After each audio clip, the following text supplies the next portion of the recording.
Mohon maaf, apakah slide-nya sudah terlihat? Sudah, Bu Ida. Sudah, Bu Ida. Ya, saya izin untuk memulai presentasi. Ya, Assalamualaikum warahmatullahi wabarakatuh. Waalaikumsalam warahmatullahi wabarakatuh. Saya Indah Putri Maldiasari. Di sini saya akan mencoba mempresentasikan mengenai chapter 8, yaitu Designing Instructional Message atau merancang pesan pembelajaran.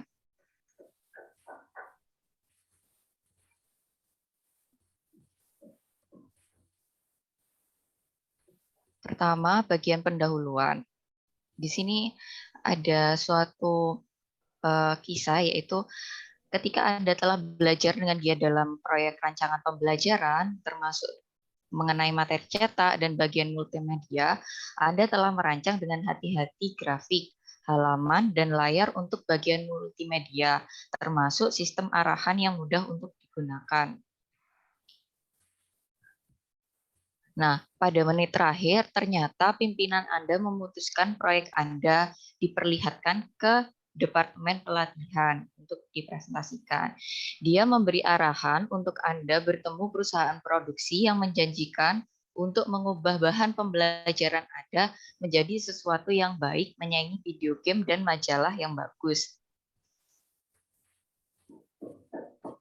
Nah, selama pertemuan pertama dengan tim desain grafis dan tim produksi program, Anda menjelaskan skema desain, skema untuk teks Anda, terkait judul, tipografi, desain layar, petunjuk teks, dan grafik. Bagaimana yang mencakup judul dan variasi tipografi serta desain layar yang telah diuji pengguna dengan rencana petunjuk arahan yang mudah digunakan. Anda juga menekankan pentingnya menjaga grafik tetap sederhana agar tidak membingungkan pembelajar dengan terlalu banyak rincian. Nah, ternyata para desainer grafis dan programmer itu setuju dan berjanji untuk mengikuti saran Anda tersebut. Nah, 2 bulan kemudian, Anda menerima bukti halaman dari rumah produksi dan DVD dengan instruksi multimedia yang sudah Anda rencanakan tadi. Ternyata diperoleh bahwa ilustrasi yang diberikan atau didesain oleh desainer grafisnya itu tidak sesuai dengan topik dan tema. Video bagian multimedia seperti game yang kekanakan, tidak ada petunjuk atau arahan yang jelas, dan narasi bahasa itu lebih cocok untuk diarahkan ke komedi ataupun siaran radio, seperti itu. Setelah melihat nota yang disertakan dengan pekerjaan, Anda bertanya-tanya, apakah Anda perlu menyebutkan masalah tersebut kepada pimpinan Anda dengan asumsi bahwa Anda memiliki kemarahan dan kejutan di bawah kendali. Bagaimana Anda akan mendekati masalah ini? Nah, sejauh ini fokus kita pada presentasi sebelumnya itu telah mendefinisikan masalah dan konten, mendefinisikan karakteristik siswa, menentukan tujuan, dan merancang strategi pembelajaran. Nah, langkah selanjutnya pada bab ini yaitu kita akan menyiapkan bahan pembelajaran dengan menerjemahkan rancangan pembelajaran. Nah, menerjemahkan rancangan pembelajaran sendiri itu membutuhkan lebih dari sekedar menulis rancangan pelaksanaan pembelajaran. Rancangan pelaksanaan pembelajaran yang efektif itu dikembangkan dengan menyusun dan menyajikan materi dengan hati-hati yang melibatkan peserta didik dan memberi sinyal pada poin-poin yang penting. Nah, beberapa pertanyaan yang perlu dikembangkan yakni, apa cara terbaik untuk memperkenalkan suatu konten kepada peserta didik? Lalu, apa cara terbaik untuk mengimplementasikan strategi pembelajaran Anda? Lalu, bagaimana bisa Anda memberikan isyarat kepada pembelajar mana informasi yang paling penting? Lalu, haruskah Anda menggunakan gambar pada rancangan pembelajaran? Nah, kali ini kita berada pada materi Designing the Message atau mendesain pesan dari pembelajaran itu sendiri. Nah, sekarang setelah kami menentukan konten dan strategi dalam rancangan pelaksanaan pembelajaran, kita perlu mengganti fokus kita untuk mendesain pesan dari pembelajaran tersebut menurut Fleming 1993. Pada bab ini, kita akan bagi proses desain pembelajaran ini pada 3 bagian, yaitu yang pertama, mengenai strategi pra-pembelajaran, lalu yang kedua, strategi pemberian sinyal pada teks, yang ketiga, itu strategi penggunaan gambar dan grafik. Nah, untuk yang pertama, kita akan membahas mengenai strategi pra-pembelajaran. Itu ada question to consider. Ya, ada di buku itu. Ya. Question to consider. Ya. Ya, What is the best way to introduce the content to a learner?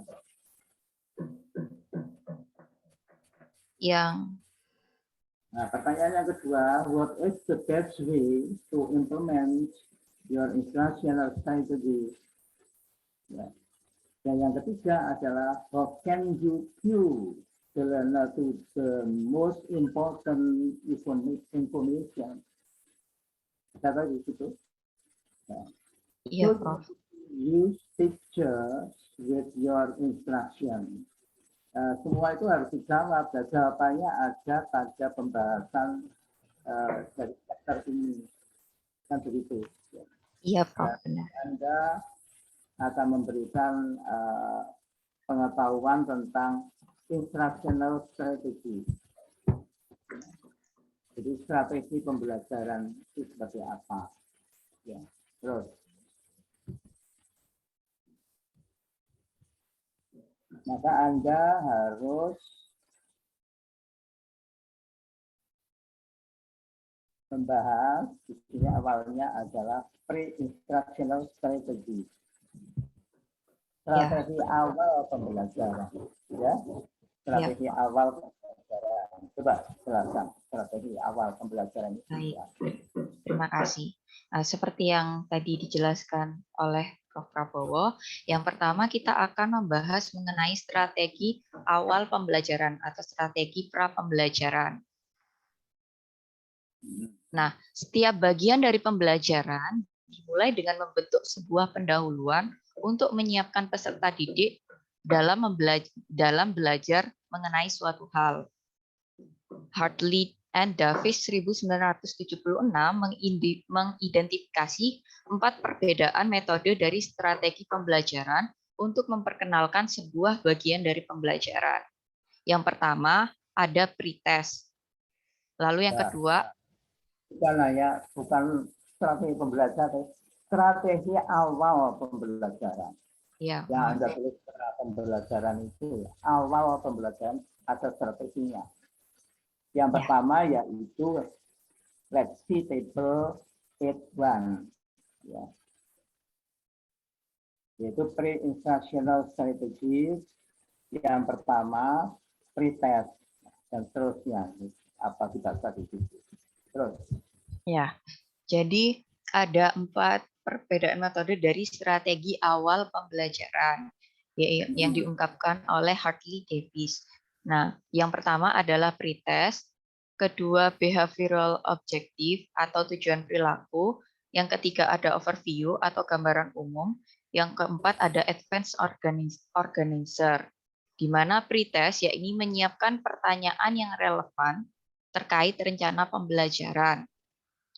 Yang kedua ada behavioral objective atau tujuan perilaku, yakni menyampaikan kembali tujuan yang telah dirancang oleh desainer yang telah mengembangkan atau pernyataan tujuan yang mendeskripsikan perilaku pembelajar yang perlu dikuasai. Lalu yang ketiga ada gambaran umum atau overview, yakni memberikan gambaran umum dalam sebuah paragraf atau prosa. Dan yang keempat itu ada advanced organizer atau pengelolaan tingkat lanjut. Ini mirip dengan gambaran umum pada level yang lebih tinggi. Biasanya kalau dalam gambaran umum hanya berupa paragraf atau prosa, tetapi dalam advanced organizer atau pengelolaan tingkat lanjut biasanya disertakan grafis. Halo. Saya mau tanya pada Anda. Ya. Iya, Prof. Pretest di sini sama enggak dengan pretest pada waktu Anda mau membelajarkan atau mau meneliti? Ya, Iya, saya pikir jadi tes awal, terus ada post iya. test, tes akhir. Nah, kalau pretest di sini apa? Coba jelaskan. Fungsinya apa? Ada di Eh, situ. Ya, ada Prof. Ada di bagannya itu. Pretest di sini adalah yang berfungsi untuk eh, mengalarm siswa tentang apa yang mereka mereka ekspektasikan tentang pembelajaran itu. Jadi berisi pertanyaan-pertanyaan yang dari guru itu menanyakan nanti kira-kira dari pembelajaran itu siswa ingin pembelajaran yang ekspektasinya itu seperti apa, seperti itu, Prof. Fungsinya Kalau dari apa? To alert the student to what is expected. Apa artinya itu? Agar pembelajar, bukan pembelajar, pembelajar itu siswa itu eh, menyadari apa yang akan diperoleh dalam pembelajaran. pembelajaran ini, fungsinya pretest di situ. Nah, Ya, terus konten strukturnya gimana? struktur apa, Prof? Struktur konten. Konten strukturnya gimana? Ini, Prof. Panjang instruksinya adalah biasanya relatif pendek dan struktur secara longgar. Jadi biasanya tidak Ya, terlalu panjang. ya, panjang jumlah eh, pretestnya itu tidak terlalu panjang ya, Ya, dan tidak terstruktur ya, tidak terstruktur panjang. Paling panjang ya 5 menit atau 3 menit itu ya. ya, Prof. Kalau Terus pembelajaran gimana? Learnernya gimana? Untuk ini apa ini? ini Prof, IQ-nya biasanya di atas rata-rata umumnya untuk pelajar yang lebih dewasa seperti itu, Prof. Nah, self attitude-nya gimana? Pembelajar harus mempunyai beberapa keakraban dengan konten apabila pertanyaan yang diberikan ingin menjadi bermakna. Ya. Karena should have some familiarity with the content. Jadi uh, harus diperkenalkan beberapa hal yang sudah dikenal, gitu. Konten yang sudah pembelajar itu mengenalnya. Ya, Prof. If the content, if the question to be meaningful, ya, Ya, jadi pembelajaran ini bermanfaat atau lebih meaningful. Terus yang kedua, ya. Yang kedua itu behavioral objective. Ini bisa dilihat di tabel 8.1 mengenai strategi awal pembelajaran. Yang ini. Yang kedua itu behavioral objective atau tujuan perilaku. Fungsinya memberikan informasi siswa tentang apa yang diharapkan dari perancang pembelajaran. Struktur kontennya biasanya digunakan untuk mengawali dengan menggunakan lebih dari 2.500 kata. Pembelajarnya biasanya adalah siswa dengan kemampuan yang menengah. Lalu atribut tugasnya, pekerjaan terbaik dengan menggunakan metode tradisional seperti kuliah. Jadi dijelaskan seperti itu tujuan pembelajarannya. Lalu untuk yang overview atau gambaran umum, fungsinya yaitu menyiapkan pembelajar untuk tugas dari belajarnya itu apa. Lalu struktur kontennya itu biasanya sedikit atau tidak terstruktur kalau gambaran umum.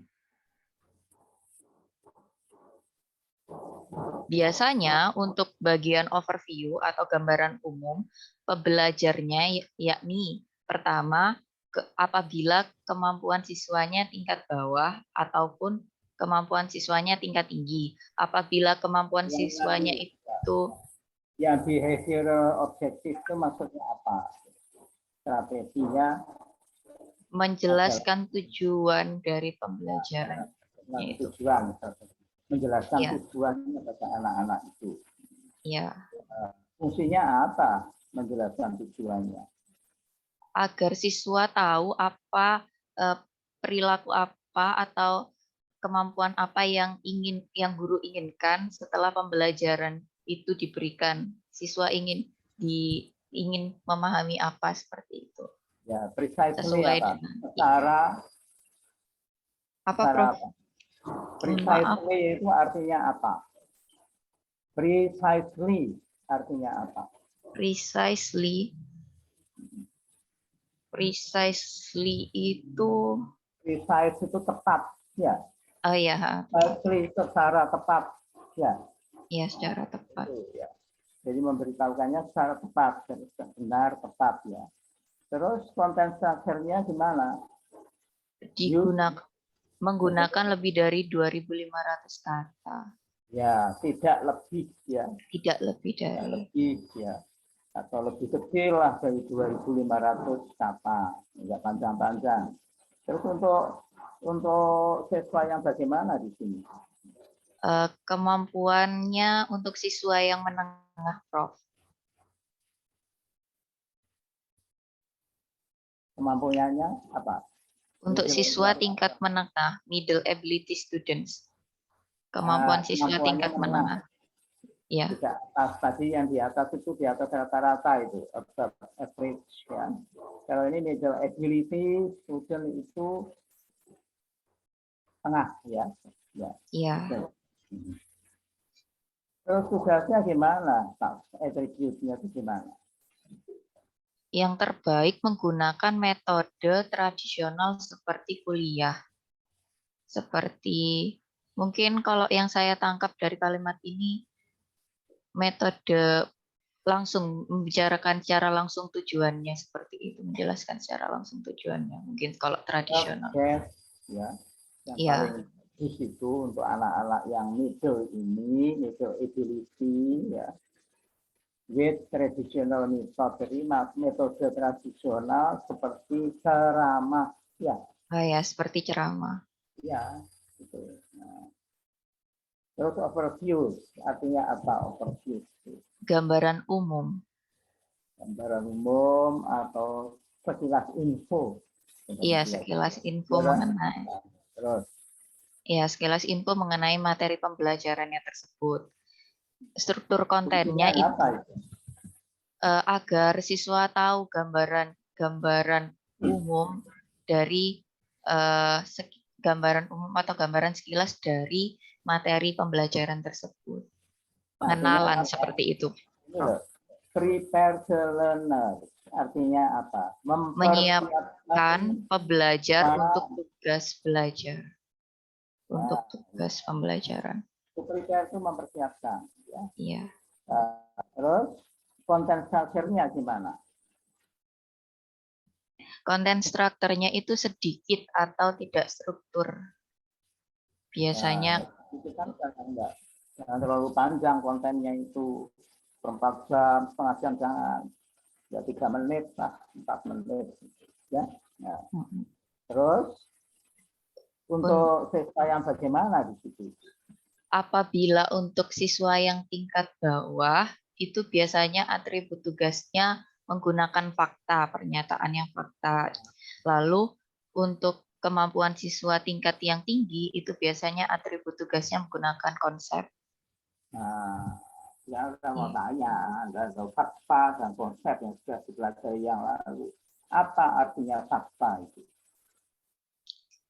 Fakta itu sesuatu yang dapat diindra secara langsung. Dapat dilihat, dengar, dirasakan. Seperti itu kok. Yang sudah terjadi. Fakta yang lalu sudah loh ya. Benar. Ya. Uji ya. Fakta itu apa? Bedanya apa dengan konsep? Ya. Kalau fakta itu sesuatu yang sudah benar terjadi. Apabila konsep itu dia lebih ke secara teoritisnya seperti itu, Prof. Lebih Nah, mendalam. Kalau fakta itu kan masih apa ya, sesuatu yang harus bisa diindra seperti itu. Tapi konsep itu belum siapa tentu. yang membicarakan chapter tentang ini, membicarakan ini? Siapa dulu? Chapter berapa Bang. itu? Halo, Saya, Prof. siapa? Fakta dan konsep ya, Prof. Halo, Kartika, ya. Iya, Saudara Kartika, fakta ya, itu Prof. apa? Fakta itu adalah informasi verbal. Ya, Anda sudah menjelaskan. Ya. Informasi verbal untuk persiapan sesuatu yang lebih kompleks, Prof. Dari konten yang sudah diatur. Kurang keras, kurang keras. Informasi verbal untuk yang merupakan persiapan untuk sesuatu yang lebih kompleks dari konten yang sudah diatur. Ya, Sedangkan Anda menjelaskan semua ini milik semua gitu loh. Nah, terus lupa Anda. Nah, kalau konsep apa? Bu Kartika ini apa? ya, konsep itu dikategorikan untuk kelompok yang sama atau ide, peristiwa atau objek yang saling berhubungan. Contohnya pengelompokan konsep soft drink untuk mengelompokkan lorong pada toko. Jadi contohnya Coca-Cola, cola, orange drink, root beer itu masuk di dalam satu konsep soft drink. Atau konsep buah yang mencakup di dalamnya apel, jeruk, pisang, kurma dan sebagainya itu tidak termasuk di dalamnya kentang. Seperti itu, Prof. Nah, kalau ini ada pernyataan ini. Kalau George Washington itu presiden pertama Amerika Serikat, itu fakta atau konsep? Juga tidak. Fakta, Prof. Fakta. Ya, Ya. bisa ditambah. Dia adalah presiden pertama Amerika Serikat. Kalau Presiden Soekarno itu presiden pertama Indonesia, itu fakta atau konsep? Masuk dalam fakta, Prof. Iya, kita juga punya presiden pertama, yaitu Insinyur Soekarno. Ya, itu presiden pertama Indonesia. Kalau George Washington, presiden pertama Amerika Serikat. Ya. Terus, kalau konsep misalnya, saya mau tanya, kalau kursi itu fakta atau konsep? Saudara Indah. Kursi. Kursi itu fakta, Prof. Betul itu, Bu Kartika.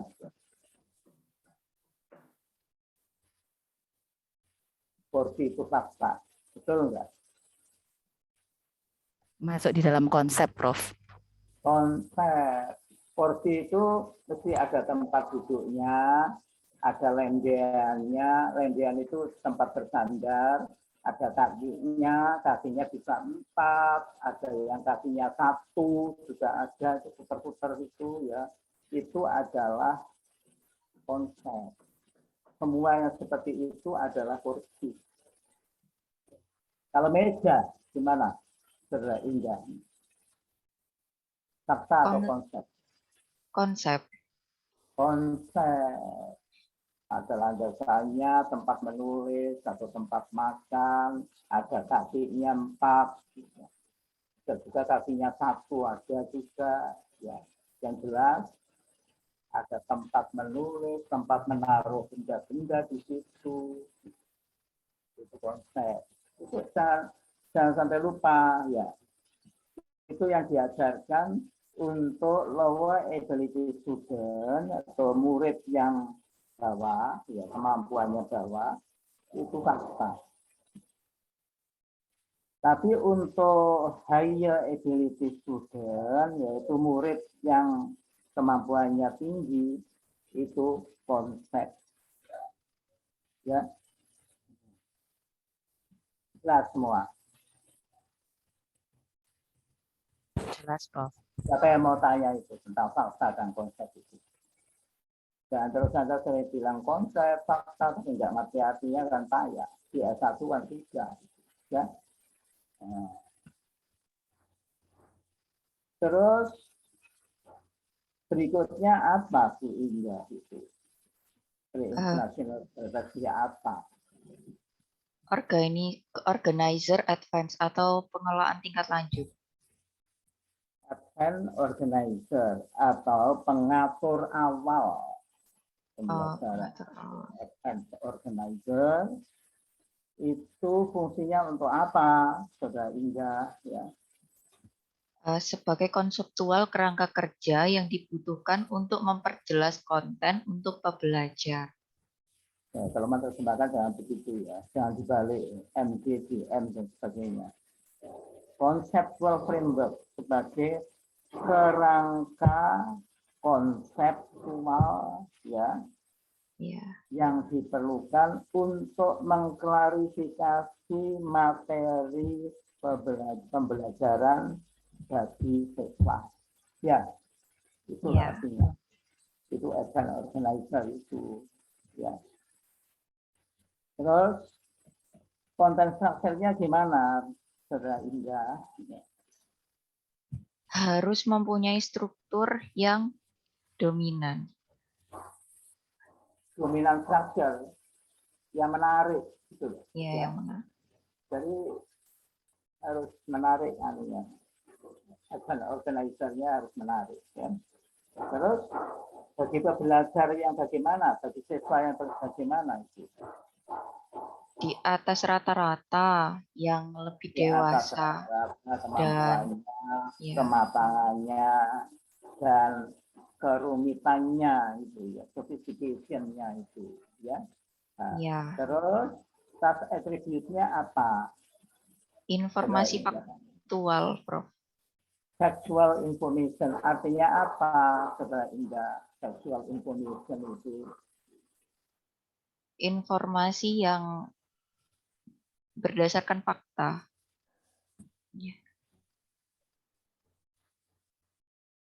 Informasi terkini gitu, yang terbaru terkini gitu ya. Factual information itu. Nah, sekarang Anda kan sudah tahu pre-international strategy ini ada berapa itu? Ada 1, 2, 3, 4 ya. Apakah keempat-empatnya ini digunakan semua? Saudara Indah. Kalau sepaham saya setelah membaca keseluruhan itu dipilih salah satu, Prof, tergantung fungsi, struktur konten, pembelajar yang akan diajar atau atribut tugasnya. Dengan mempertimbangkan itu kita bisa memilih salah satu untuk digunakan sebagai strategi awal pembelajaran yang sesuai. Ya. Berarti empat-empatnya digunakan semua. Kalau Anda mengajar, misalnya Anda itu mau mengembangkan perangkat itu.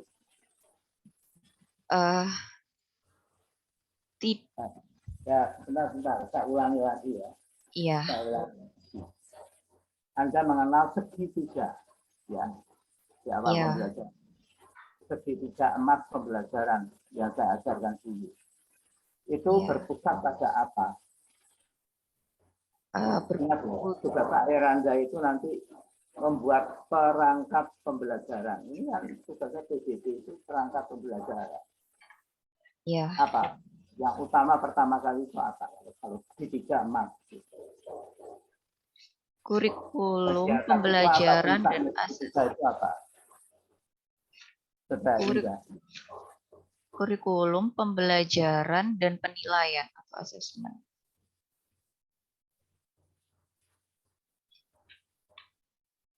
Kalau Bu Kartika apa yang dianggap sendiri?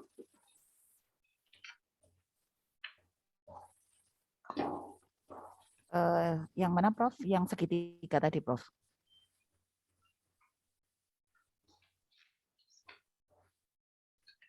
Saudara Muhammad Furqon, apa? Puncak segitiganya itu apa? Halo, Saudara Muhammad Furqon. Mintanya apa? Halo, Prof. Ya, Prof. Mohon maaf, suaranya kurang kedengeran ke sini, Prof. Saya mendengar Anda. Anda harusnya mendengar saya. Ya. Oh, learning outcomes, Prof. Apa? Learning outcomes. Kok learning outcome? Bukan. Di awal-awal kok. Tujuan, Bro. Tujuan, di objektif, ya. Tujuan pembelajaran. Tujuan itu pembelajaran ada berapa, Bu Indah? Ya.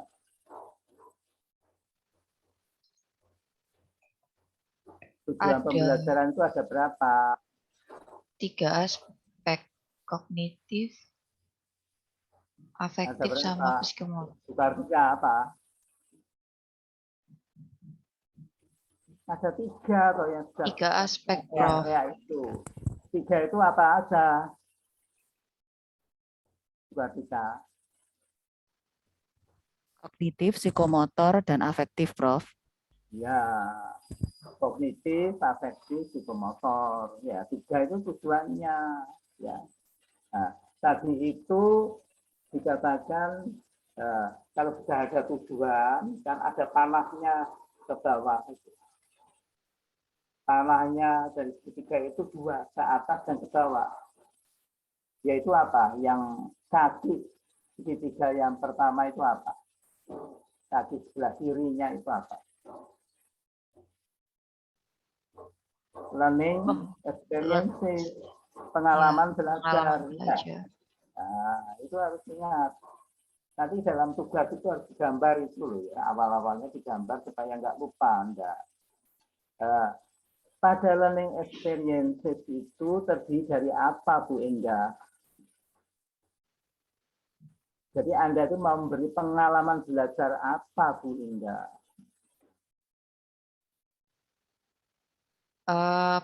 Pengalaman apa? ya, kognitif, afektif, psikomotor itu, Prof. Berupa apa lah ya, berupa apa? Berupa materi pembelajaran. Materi. Ya. Nah, ya toh? Pengalaman belajarnya berupa materi pembelajarannya akan diberikan, misalnya hukum Ohm, hukum Bernoulli, dan seterusnya pada fisika loh ya, pada kimia apa saya nggak tahu, tapi pada fisika Anda kan semua fisika ini. Ya. Hukum Ohm, hukum Bernoulli, hukum Archimedes, itu pengalaman belajar akan diberikan. Nah, pada waktu Anda memberikan pengalaman belajar itu menyusun apa dulu, Bu Indah? Desain rancangan pembelajaran. Apa? Desain rancangan pembelajaran. Rancangan itu terlalu salah. Ini kan semua ini akan merancang designing itu kan nanti semua. Awalnya itu apa? Strategi awal pembelajaran. Menentukan tujuan. Tadi kan tujuan sudah ya. Tujuannya ada 3 ya. Kognitif, ya, afektif, motor, afektif ya. ya. Terus kaki bawah itu learning experiences itu pengalaman belajar. Anda memberi apa? Anda membuat apa dulu? Peta konsep. Ya. Iya, Peta Prof. konsep itu untuk apa? Panduan untuk apa peta konsep itu? Untuk menyusun materi pembelajaran, ya. Untuk menyusun materi pembelajaran. Jadi materinya itu A, pemetaan konsep atau peta konsep. B, menyusun materi pembelajaran berdasarkan apa? Peta konsep. Peta konsep. Iya. Supaya memudahkan. Ini yang lain dengarkan juga loh, Pak Furqon segala itu. Saya nggak mendengar, payah itu. Ya. Nanti nyusunnya ujian gimana? Ya. Ujiannya nanti UAS-nya itu tugas akhir itu. Ya. Terus dalam menyusun materi pembelajaran berdasarkan peta konsep tadi itu, Anda mengurutkan yang sudah diajarkan dulu, sequences, mengurutkan materi pembelajaran. Yang lalu kan sudah itu mengurutkan pembelajaran itu, ya. Iya.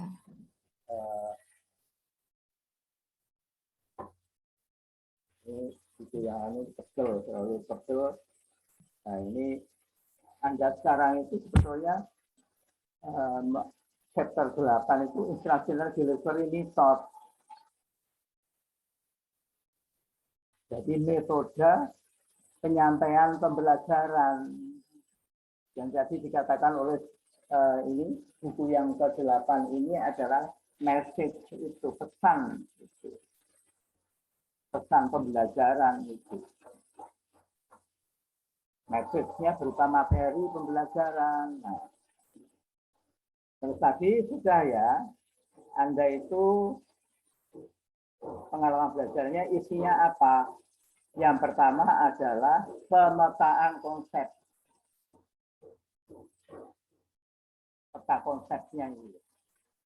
Yang kedua adalah penyusunan materi berdasarkan peta konsep itu. Yang ketiga itu mengurutkan materi apa?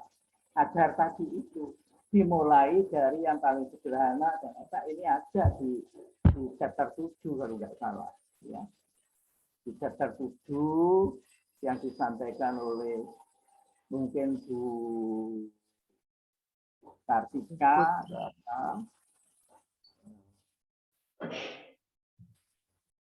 Saya nggak mau meneruskan kalau Anda nggak tahu. Ya. Percuma teruskan kalau nggak tahu kan payah.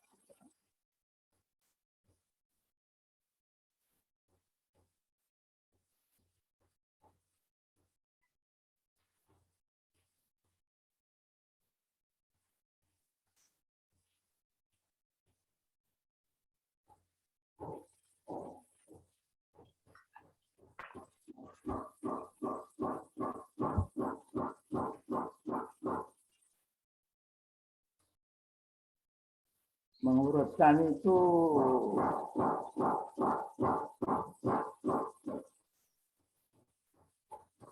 ya, sequencing scheme, ya, mengurutkan itu. Itu ada di tabel 61, ya.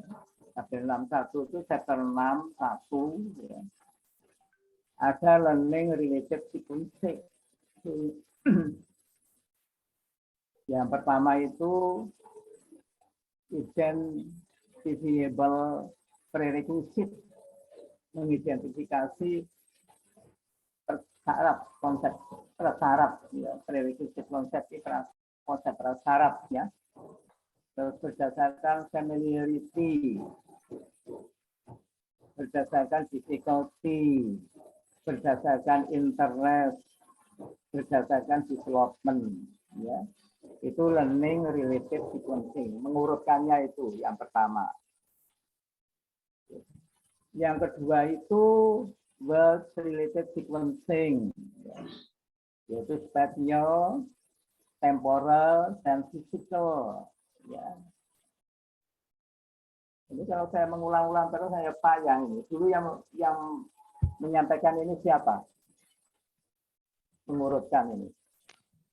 Bu Firda, Prof. Siapa? Bu Firda. Bu Firdausi. Bu Firdausi, Prof. Bu Firdausi. Mana Bu Firdausi? Nah, ini kan dulu juga meski pemiliknya Bu Firdausi milik Anda semua loh. Anda harus mengerti kalau Bu Firdausi menjelaskan ini. Jangan terus mengulang-ulang. Nah, ini menurut Bu Firdausi itu ada beberapa cara mengurutkan itu. Cara pertama yaitu learning related sequencing. ya. Tadi itu sudah saya bacakan. Cara kedua adalah word related sequencing, ya.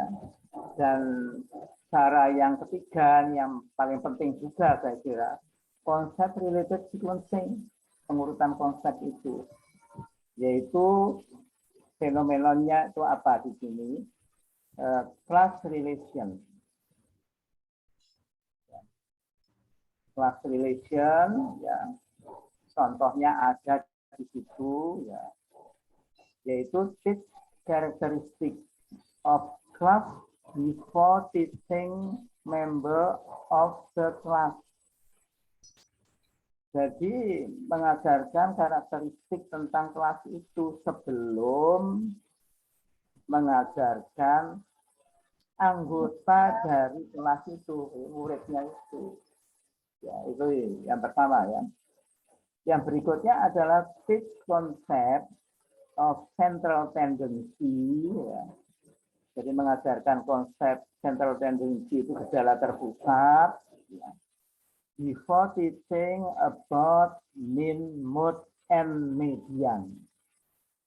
Jadi kalau Anda mengajarkan statistika atau matematika itu jangan mengajarkan median, mood, dan mean dulu.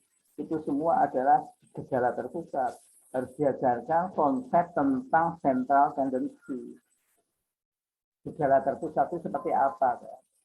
Baru Anda memunculkan mean, rata, mode, dan sebagainya itu. Ya. Nah.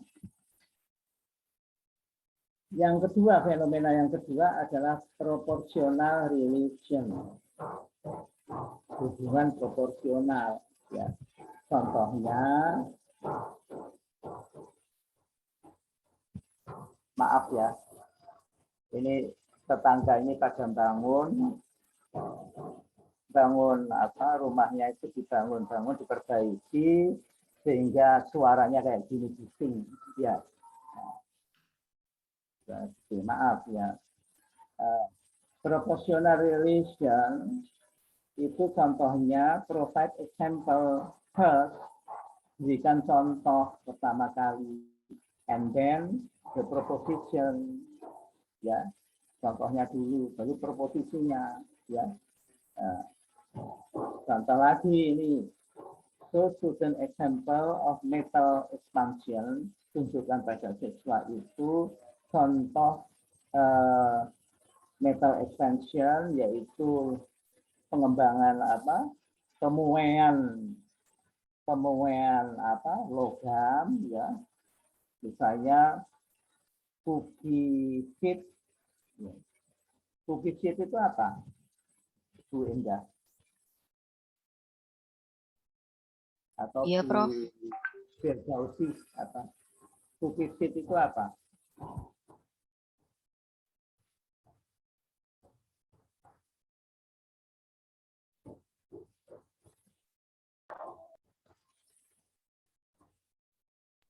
Wadah kue. Apa? Kukisit itu apa?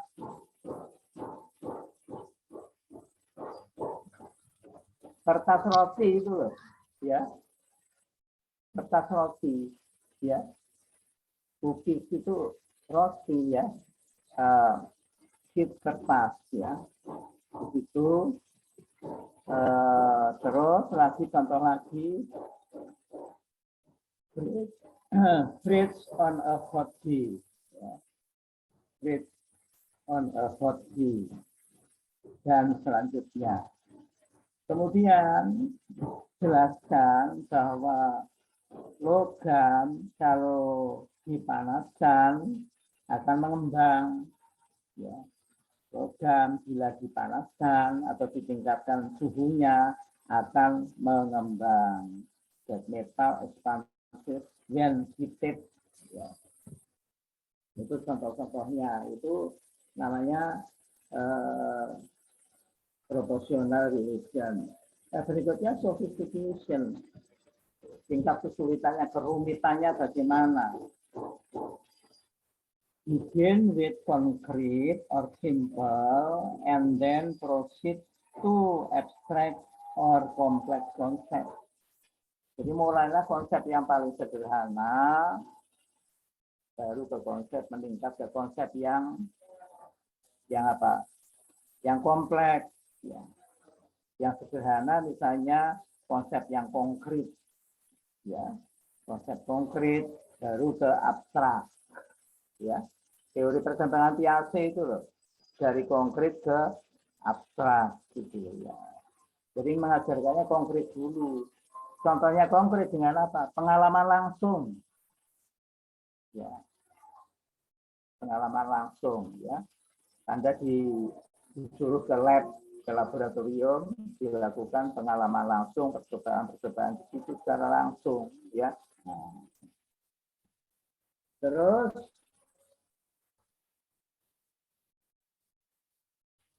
berikutnya tadi itu dimulai dari yang konkret sampai ke abstrak, dari yang sederhana sampai ke yang kompleks ya.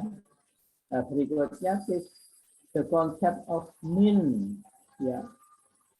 Ini contohnya matematik ini, statistik ini. Mode and median before teaching analysis of variance.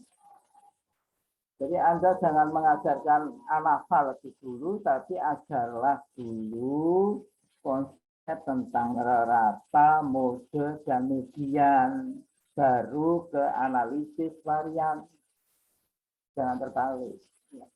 Jadi mulai yang sederhana pada yang kompleks. Tahu Anda analisis varian?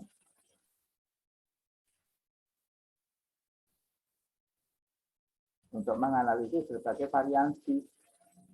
Statistika di S1 kan begitu. Anda S1-nya dari mana? Dari UNESA atau dari universitas lain?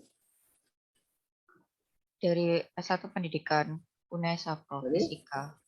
S1 ITS. Pendidikan Fisika UNESA. Ya semuanya lah dari UNESA. Pokoknya kalau mengajarkan statistik itu harus apa ya? Yang sederhana dulu baru yang kompleks. Jangan langsung ke analisa. Tapi arti mean itu apa? Mode itu apa? Median itu apa? Baru ke analisa. Ya. Nah, semua universitas begitu. Semua buku statistika mesti begitu. Ya. Nah, terus itu sophistication ya. Saya mengulang lagi. Nah, nanti Anda kan sudah hampir akhir semester ya. Anda hampir melakukan apa? Tugas akhir untuk ditampilkan untuk uji nanti ya. Nah. Setelah itu logical prerequisite artinya apa Bu Indah? Persyaratan logis. Apa? Persyaratan logis. Ya, persyaratan yang logis, ya kan? Nah, Iya. isinya apa contohnya sini? Teach the logical prerequisite concept first. Ya. Jadi pertama kali itu ya itu kayak tadi itu dimulai dari apa? Mengajarkan mean, mode, median, baru ke analisis varian. Itu merupakan prasyarat untuk sampai ke analisis varian. Ya. Terus lagi teach the concept of the mean tadi introducing the concept of standard deviation misalnya. Jadi Anda jangan mengajarkan XD dulu, standar deviasi dulu sebelum mengajarkan mean itu artinya apa, rata itu apa. Baru standar deviation atau XD. Lihat ya, ini mengurutkan. Nah, sekarang saya lanjutkan dengan Bu Indah tadi. Ya. Pengalaman belajarnya itu berdasarkan yang pertama pemetaan konsep. Setelah itu Anda menyusun materi berdasarkan peta konsep yang sudah Anda perbuat itu. Ya. Setelah itu Anda mengurutkan, ya, mengurutkan. Nah, Anda mengurutkannya pakai bagaimana Pak? Pakai yang tabel 1 atau tabel 2 atau tabel 3. Kalau saya pribadi loh ya, kalau tentang konsep-konsep lebih baik ke tabel 63 yaitu konsep related sequencing. Jadi pengurutan menurut konsep tadi itu. Karena ada hubungannya di sini. Jadi tidak tiga-tiganya dipakai, tapi diurutkan berdasarkan konsep itu. Tidak ada hubungannya dengan konsep tadi. Jelas ya? Nah, sudah. Materinya sudah diurutkan di situ, sudah jadi materinya itu. Nah, sekarang berikutnya apa? Jadi yang pertama pengalaman itu pemetaan konsep. Ya. Terus berikutnya itu tadi menyusun materi berdasarkan peta konsep tadi yang ketiga. Dan yang ketiga mengurutkan materi tadi itu. Dan yang keempat apa kalau sudah jadi itu sudah urut sudah bagus jadi yaitu apa? Mengemukakan strategi awal pembelajaran yang sekarang sedang dipelajari. Ya. Yaitu pre-instructional strategy. Baru ya strategi jalan lagi ini ya supaya urut ya. Tujuan dulu. Tujuan ya. Tujuannya ada 3. Kognitif, afektif, psikomotor. Terus kaki yang 1 di bawah itu pengalaman belajar. Apa? Anda mau tujuannya kan mau memberikan pengalaman belajar.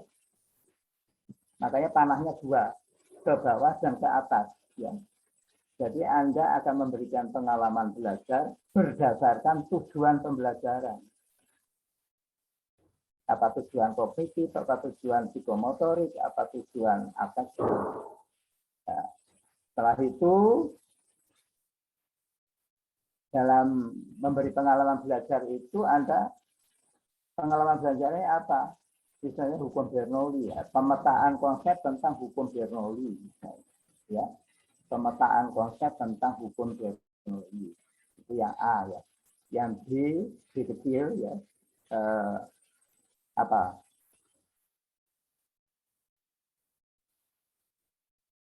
Penyusunan materi berdasarkan peta konsep tadi. Ya. Yang C apa? Materi yang sudah disusun berdasarkan peta konsep tadi itu diurutkan. Ya, ada metode pengurutannya, urut atau ini ya, diurutkan. Nah, itu berarti sudah bagus itu. Nah, sekarang ada pertanyaan. How to deliver to your student? Kalau saya bertanya itu, bagaimana Anda menyampaikan pada siswa Anda?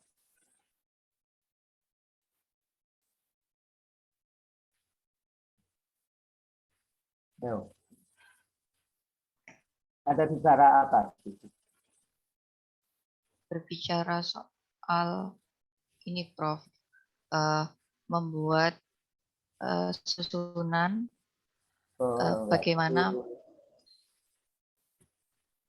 membuat materi awal pembelajaran. 2 kata aja. Menggunakan apa?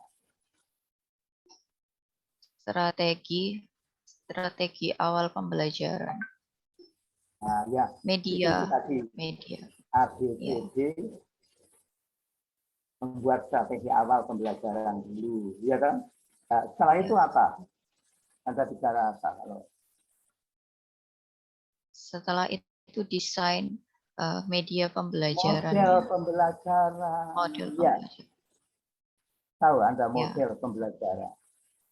Setiap model pembelajaran itu pasti ada step-stepnya, ada sintaksnya. Anda harus mengembangkan sintaks itu. Jangan hanya pakai, tinggal pakai sintaks, misalnya sintaks pembelajaran think, pair, share misalnya, atau tipe START ya. Itu langsung pakai itu sudah di S1. Langsung implementasi. Tapi ini kembangkan dulu sintaksnya, baru Anda mengembangkan perangkat pembelajaran itu berdasarkan sintaks pembelajaran. Jelas ya? Dan diawali tadi dengan misalnya modelnya sudah oke, pakai ini model pembelajaran apa, tipe STAT misalnya atau apa ya, sintaksnya sudah Anda kembangkan berdasarkan situasi di Indonesia, ya, alasannya itu. Dan setelah itu Anda terjun ke kelas. Untuk apa? Untuk menyampaikan.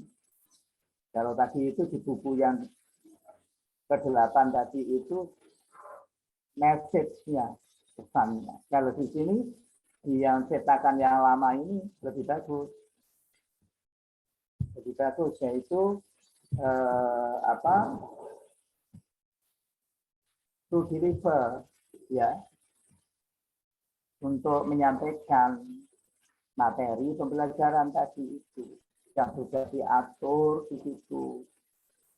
Peta konsepnya ini, terus urutannya ini, terus apalagi di situ tadi itu, ya, sampai strategi awal pembelajarannya seperti itu, terus sampai kepada model pembelajarannya yang punya sintaks apa, ya, itu isi dari learning experience. Ya, yang harus mengerti semua, karena mulai menulis, ya, mulai membuat perangkat itu. Setelah itu apa yang Anda lakukan, Bu Indah? Tujuannya sudah oke, bagus. Terus pengalaman belajarnya sudah Anda susun, yaitu berdasarkan tujuan pembelajaran. Ya, panahnya 2. Ya. Terus sekarang apa? Setelah pembelajaran itu sudah berlangsung dengan baik, Anda apakan siswa itu? Melakukan evaluasi pembelajaran. Iya, bagus, ya. Melakukan evaluasi, apakah murid Anda itu mengerti atau enggak, itu yang Anda ajar itu. Nah, berdasarkan apa? Prosedur evaluasi. Ya, prosedur evaluasi yang menyangkut atau berdasarkan pada tujuan pembelajaran. Ada 3 instrumen, ya, yaitu prosedur evaluasi kognitif, evaluasi afektif, evaluasi psikomotor, ya, itu ada instrumennya sendiri-sendiri. Jadi instrumennya ada 3. Instrumen kognitif, instrumen psikomotorik, instrumen afektif. Ada semua. Anda tinggal menerjemahkan, ya, tinggal menerjemahkan.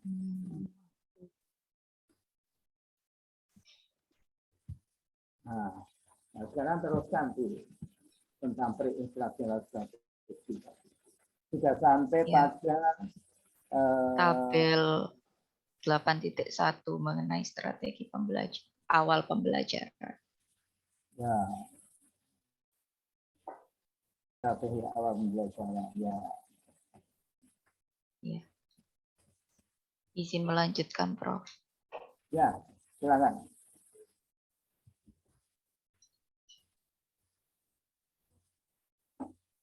Nah, strategi awal pembelajaran yang pertama adalah pretest.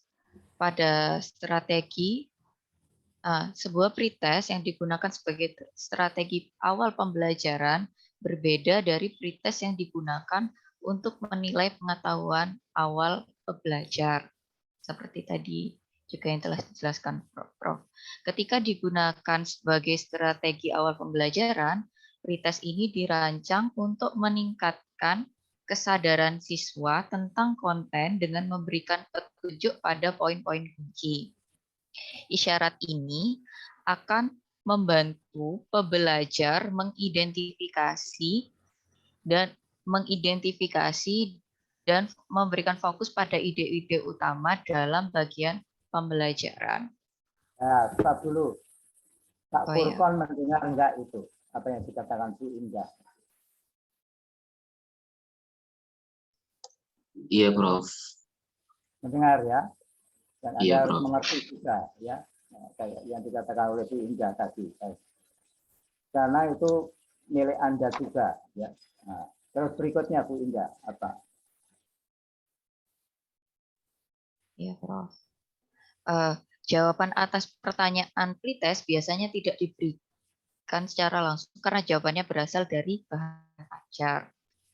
Lalu ini adalah contoh untuk pretest, yaitu pertama pertanyaan pretestnya apakah orang memiliki berbagai jenis kebutuhan sebagai bagian dari pekerjaan mereka. Yang kedua, bagaimana Anda menentukan apakah ada kebutuhan. Yang ketiga, kebutuhan apa yang mungkin lebih penting ketika memecahkan masalah instruksional. Setiap pertanyaan adalah pertanyaan terbuka dan berfungsi untuk membuat pembelajar menyadari 3 poin utama dalam bab ini. Perancang pembelajaran tidak mengharapkan peserta didik untuk menjawab pertanyaan. Jika mereka bisa, mereka mungkin tidak perlu menyelesaikan satu bagian. Sebaliknya, pertanyaan harus mengarahkan pembelajar ke area kunci dalam pembelajaran dan mengidentifikasi pembelajaran melalui pertanyaan. Nah, berikut merupakan petunjuk pembuatan pretest awal pembelajaran. Pertama, pretest awal pembelajaran harus relatif singkat agar tidak menunda dimulainya pembelajaran. Yang kedua, biasanya berbentuk pertanyaan terbuka dan dijawab sesuai daya otak untuk merangsang siswa untuk berpikir sebuah jawaban. Ketiga, jika terdapat beberapa tujuan untuk bagian tersebut, butir-butir tes awal dapat membahas suatu pengambilan sampel tujuan dari setiap orang. Lalu selanjutnya adalah penyampaian tujuan atau behavioral objective, penyampaian tujuan perilaku. Penggunaan tujuan perilaku telah menjadi subjek banyak penelitian selama bertahun-tahun. Davis 1976 telah menyarankan bahwa tujuan bisa jadi berlebihan dengan rancangan bahan pembelajaran berkualitas berbantuan komputer dan produk desain pembelajaran lainnya. Masalah lainnya adalah apakah siswa benar-benar tahu bagaimana menggunakan tujuan untuk belajar. Nah, berdasarkan analisis Cloud tahun 1984 menemukan bahwa arahan dan pertanyaan pembelajaran lebih efektif daripada tujuan spesifik. Misalnya, major style. Salah satu penjelasan yang mungkin adalah bahwa peserta didik itu lebih mampu menafsirkan dan memahami implikasi dari petunjuk pembelajaran dan soal karena disajikan dalam kalimat yang lebih sederhana. Nah, demikian pula ya, Prof. Demikian pula Jiang dan Allen tidak menemukan bukti yang menunjukkan bahwa siswa benar-benar menggunakan tujuan yang dinyatakan pada awal pembelajaran, tetapi dalam proses pembelajaran selanjutnya. Nah, penulis mencatat pentingnya memberikan harapan khusus untuk tujuan pembelajaran serta aktivitas kognitif yang diperlukan. Dengan kata kunci misalnya mengingat, menjelaskan, dan lain-lain. Dalam studi lain, Martin Klein dan Sullivan 2007 membandingkan pembelajaran dengan dan tanpa tujuan serta dengan dan tanpa pelatihan.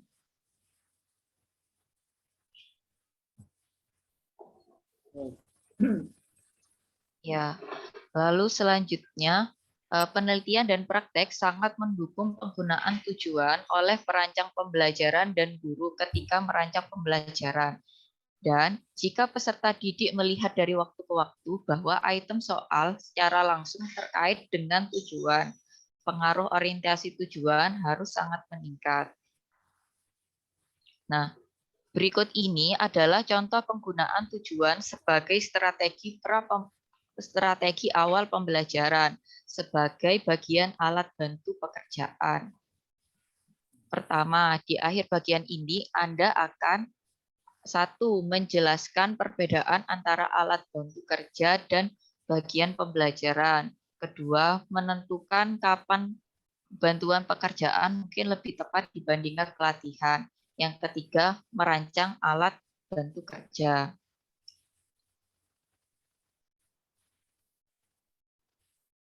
Lalu di sini terdapat petunjuk penggunaan tujuan, yaitu menggunakan pernyataan yang secara jelas menunjukkan perilaku yang perlu dikuasai siswa daripada menyertakan kondisi dan kriteria.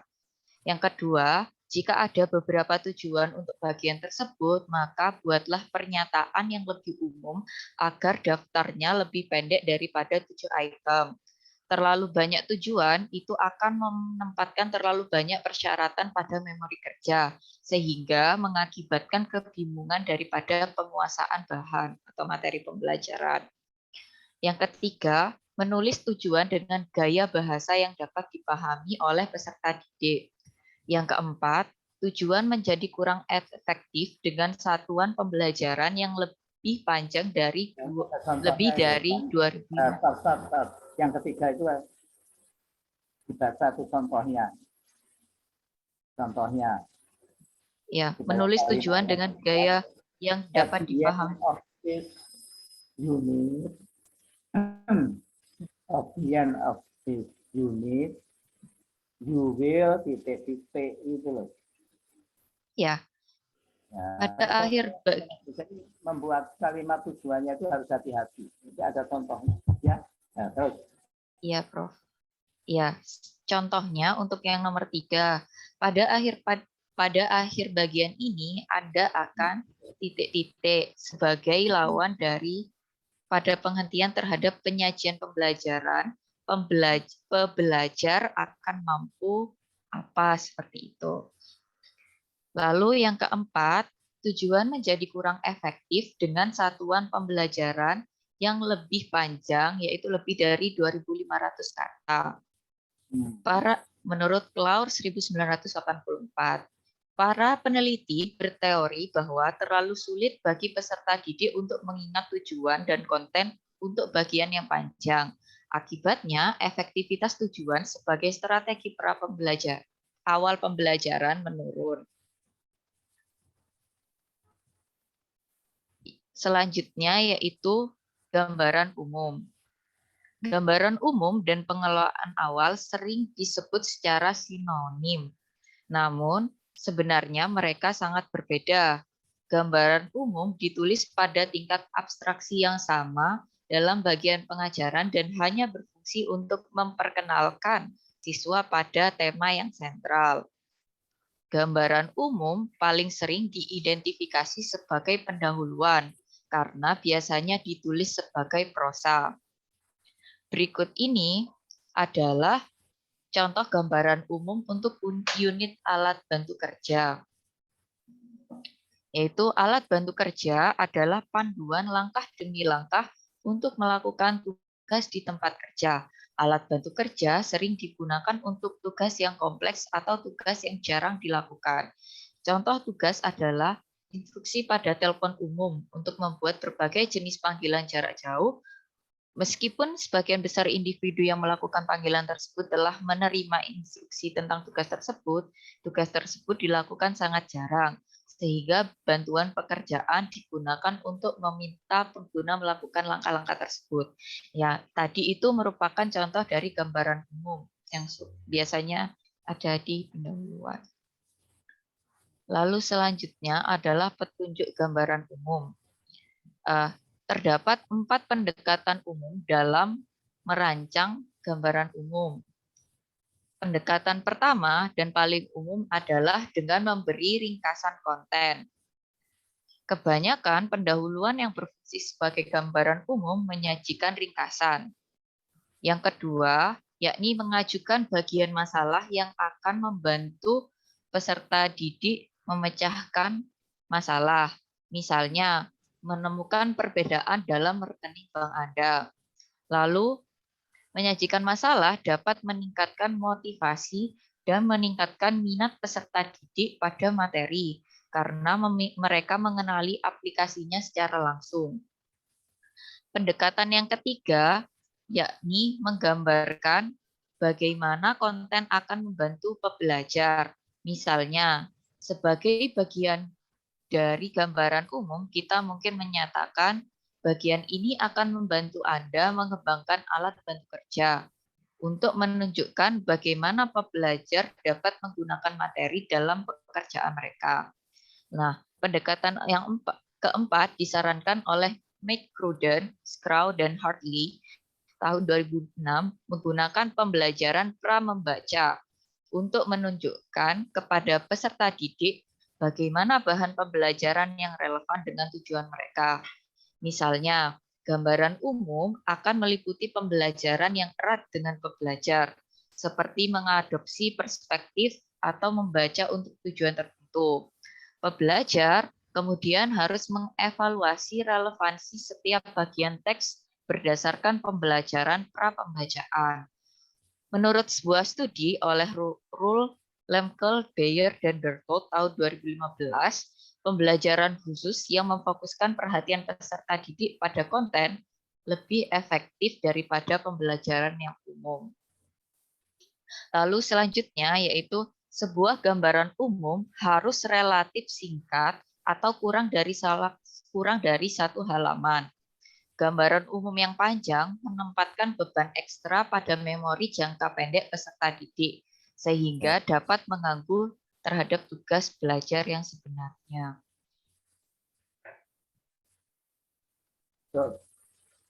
Ya, selanjutnya adalah Advanced Organizer atau pengaturan awal. Gaya pengaturan awal itu ada dua macam, yaitu melalui teks dan melalui grafik. Nah, pengaturan tingkat lanjut teks adalah ditulis pada tingkat abstraksi yang lebih tinggi dan menyediakan kerangka kerja konseptual untuk meningkatkan kebermaknaan konten. Kerangka konseptual ini dianggap memudahkan pembelajar untuk memahami materi baru. Lihat Meyer tahun 1984 untuk tinjauan studi. Ada dua bentuk teks pengaturan teks pada pengaturan awal, yaitu yang pertama adalah komparatif, yang kedua adalah ekspositori. Nah, pengaturan komparatif dilakukan apabila pembelajar sudah familiar dengan konten.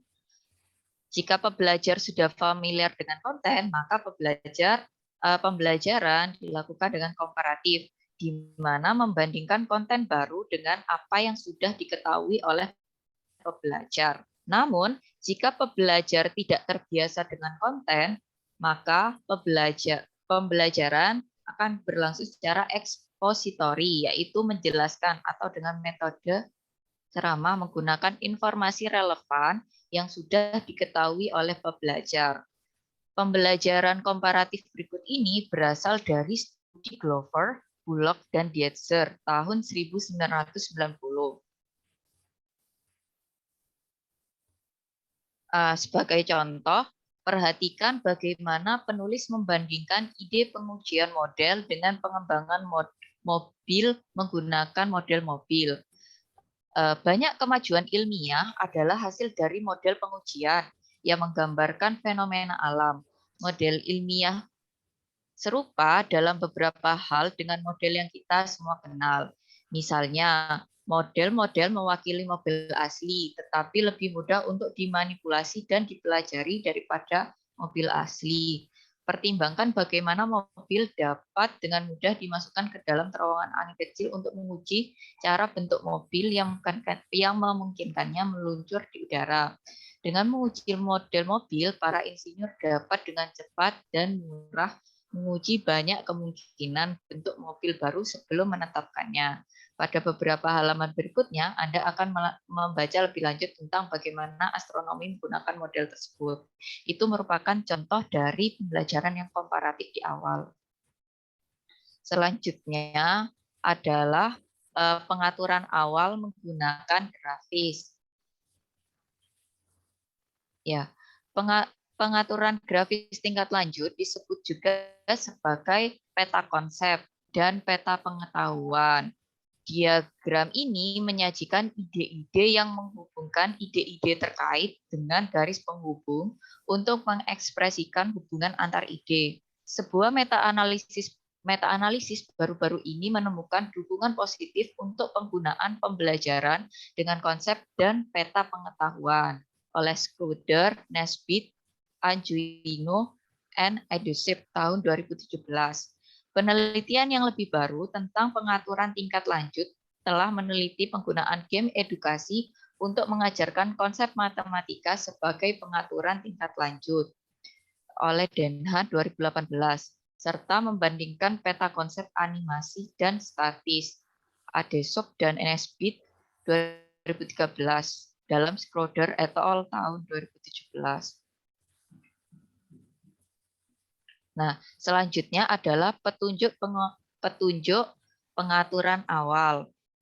Yang pertama adalah menyatakan secara umum ide-ide yang dapat dipahami dan diingat oleh peserta didik. Yang kedua, gagasan yang disajikan harus mencakup konten yang dicakup.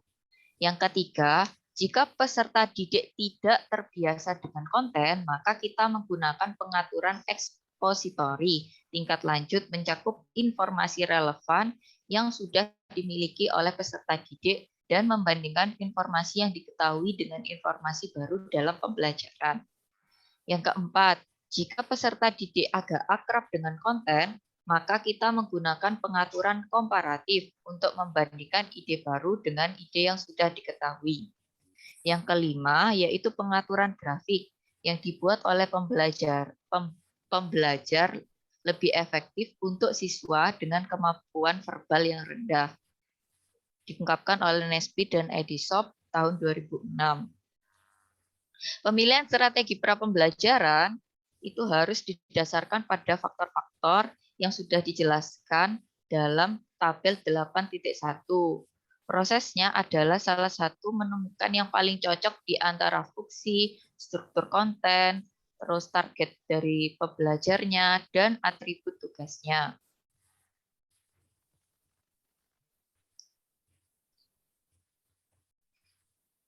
Selanjutnya, strategi pemberian sinyal pada teks.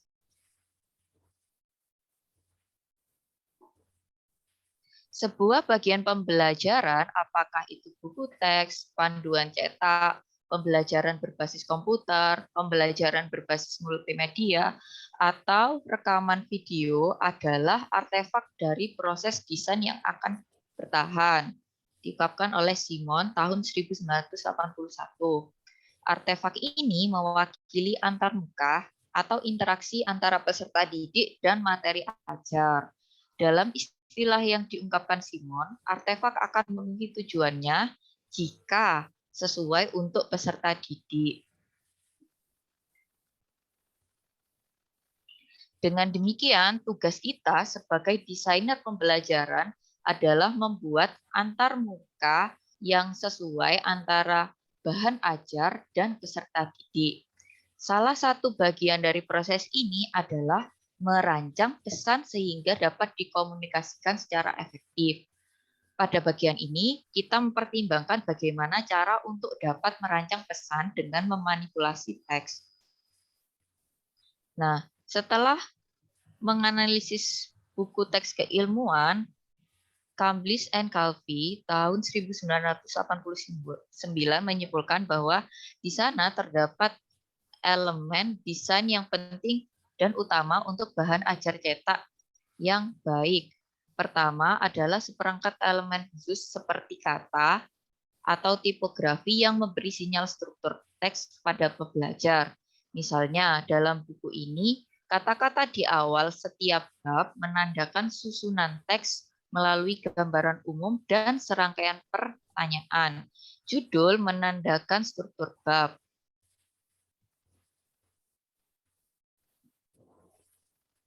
Ya, Judul menandakan struktur bab. Anda juga dapat menggunakan tipe miring untuk menandakan kata kunci atau frasa.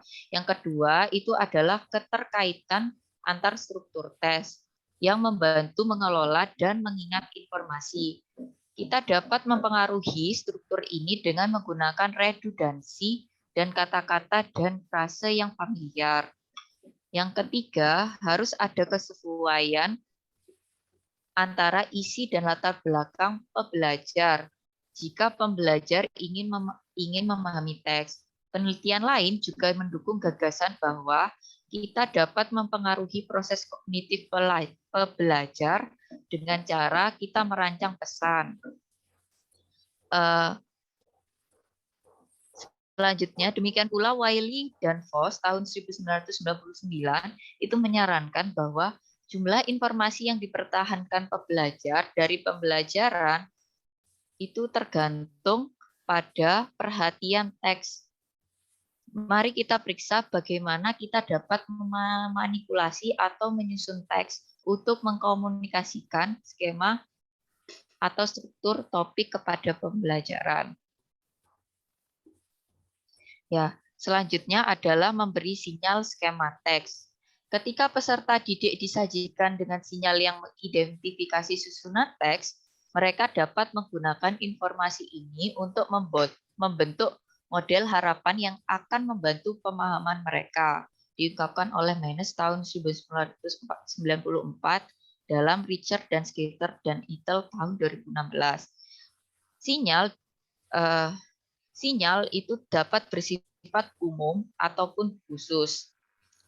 Nah, sinyal umum sendiri itu bekerja bersama dan merupakan bagian dari keseluruhan desain, seperti judul pada setiap halaman buku teks yang biasanya menyatakan nama bab atau nama bagian dan nomor halaman.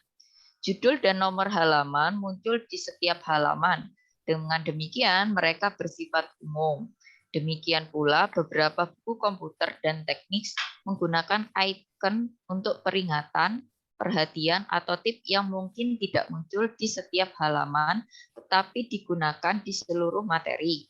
Icon-icon ini bekerja sama untuk memberikan tanda struktur teks dan berbagai properti sebagai sinyal umum.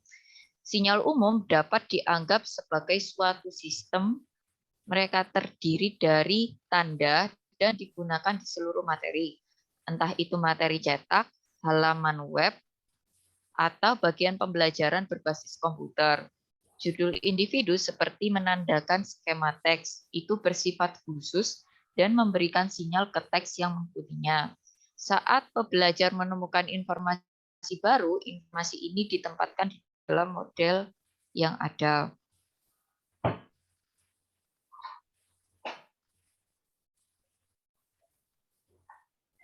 Nah, strategi pra pembelajaran yang dijelaskan di bagian pertama bab ini adalah salah satu cara untuk menandai keseluruhan teks melalui judul dan tata letak tipografi. Pendekatan lain adalah untuk mengingatkan pelajar untuk informasi spesifik dalam paragraf atau bagian dari materi. Misalnya, bagaimana Anda dapat mengingatkan pembaca bahwa 6 alat berbeda diperlukan untuk menyelesaikan tugas, atau bahwa paragraf tertentu akan membandingkan memori RAM dengan memori ROM. Nah, Armbruster tahun 1986 itu mengidentifikasikan 5 struktur teks umum yang dapat digunakan oleh seorang desainer untuk memberi sinyal teks penting bagi pembelajar. Yang pertama, daftar item atau ide. Contoh daftar dalam bahan pembelajaran dapat mencakup pakaian keselamatan dan peralatan yang dibutuhkan seseorang saat bekerja dengan bahan kimia berbahaya atau instrumen yang diperlukan untuk mencapai gigi. Yang kedua, ada perbandingan atau kontras antara ide atau objek. Dalam pelatihan untuk penyidik penegak hukum, kita mungkin perlu membandingkan perbedaan antara bahan peledak plastik dan alat peledak yang dibuat dengan amonium nitrat. Demikian pula, kursus tentang keuangan perusahaan mungkin membandingkan 2 metode akuntansi biaya. Yang ketiga, ada urutan temporal, dihubungkan oleh waktu atau urutan tertentu. Langkah-langkah untuk menguji dan mengganti aki mobil atau untuk memberikan luka adalah contoh untuk urutan kejadian sementara. Yang keempat, ada struktur atau penjelasan sebab akibat. Struktur ini menggambarkan hubungan antara dua ide atau peristiwa. Artinya, satu ide atau peristiwa dijelaskan sebagai akibat dari yang kedua. Pertimbangkan juga, misalnya, materi instruksional untuk pemrosesan hipotesis yang menjelaskan bagaimana suku bunga utama yang ditetapkan oleh Federal Reserve mempengaruhi suku bunga hipotek. Unit instruksional produksi minyak mentah menjelaskan hubungan antara diameter pipa sumur dan laju aliran maksimum melalui pipa. Yang terakhir adalah definisi dan contoh struktur. Struktur ini digunakan untuk mengajarkan konsep dengan mendefinisikan dan kemudian menawarkan contoh-contohnya. Contoh konsep dalam buku teks biologi adalah kapiler. Demikian pula konsep dalam pelatihan manajemen database adalah database relasional. Nah, setelah perancang mengidentifikasi struktur topik yang berbeda dalam pembelajaran, tugasnya sekarang adalah memberi sinyal struktur ini kepada pembelajar. Sinyal ini tidak menambahkan konten baru ke teks, melainkan memberikan penekanan pada struktur atau pesan yang ingin disampaikan oleh desainer. Sebagai contoh. Nah, sebagai contoh itu ini tabel 8.2. Lalu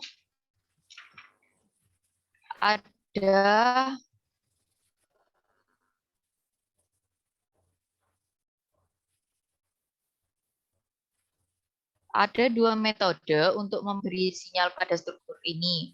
Pertama adalah melalui pernyataan eksplisit. Misalnya, kami telah menandai daftar dua item ini terlebih dahulu dengan menyebutkan bahwa ada dua metode dan kemudian dengan memulai kalimat dengan yang pertama dan kedua. Yang kedua adalah melalui konversi sinyal tipografi yang menandakan struktur melalui perubahan. Contoh sinyal tipografi adalah penggunaan huruf tebal atau miring dan spasi. Misalnya identasi dan spasi vertikal.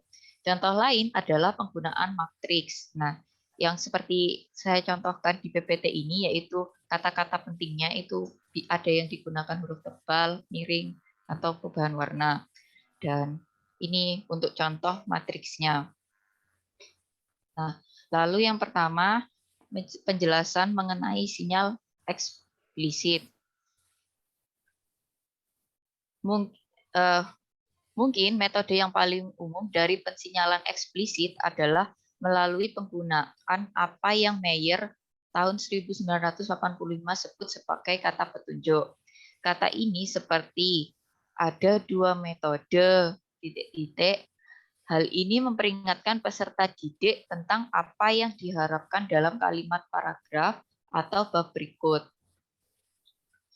Dengan menggabungkan kata-kata penunjuk Mayer dengan struktur isi Amherst tahun 1986, kita dapat membuat tabel sinyal eksplisit yang digunakan sebagai bagian dari proses desain pesan, yaitu ditunjukkan pada tabel 8.3 tadi.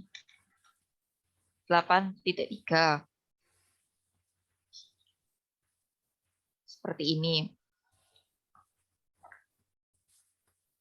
Lalu, tabel 8.3 memberikan panduan umum untuk memanipulasi informasi tekstual Anda untuk menandakan poin penting bagi pembelajar. Penting agar Anda menggunakan sinyal dengan bijak dan tidak membebani pembelajar.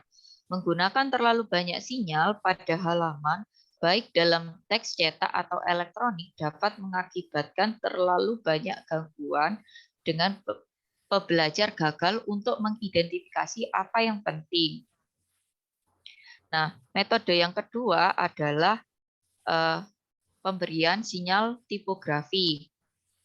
Dengan peningkatan ketersediaan dan kemudahan penggunaan desktop publishing, perancang pembelajaran sekarang memiliki kontrol yang lebih besar atas penggunaan sinyal tipografi saat membuat bahan ajar.